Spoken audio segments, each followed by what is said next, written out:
ദൈവതിരുനാമത്തിന് മഹത്വം ഉണ്ടായിരിക്കട്ടെ. നോമ്പിന്റെ പാതി വഴിയിൽ നിൽക്കുമ്പോൾ നമുക്കെല്ലാവർക്കും തോന്നുന്ന ഒരു പ്രത്യേക സന്തോഷമുണ്ട്. പക്ഷെ ചിലർക്ക് തോന്നും ഈ പ്രാർത്ഥനയും ഈ നോമ്പും ഈ ഉപവാസവും ഇതൊക്കെ എന്തിന്?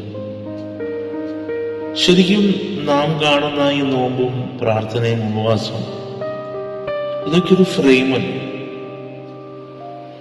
നാം ഈ നോമ്പിന്റെ ചട്ടക്കൂടിനെ മാത്രമാണോ കാണുന്നത്, അതോ ആ ഫ്രെയിമിന്റെ ഉള്ളിലെ ചിത്രം കാണുന്നുണ്ടോ?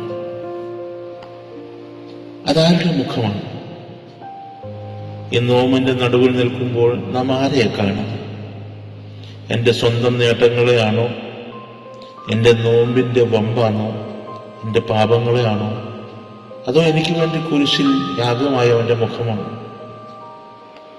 ആ മുഖത്തേക്ക് നോക്കി കണ്ണു നട്ട് നമുക്ക് ബാക്കിയുള്ള യാത്ര തുടരാം. ദൈവം അനുഗ്രഹിക്കട്ടെ.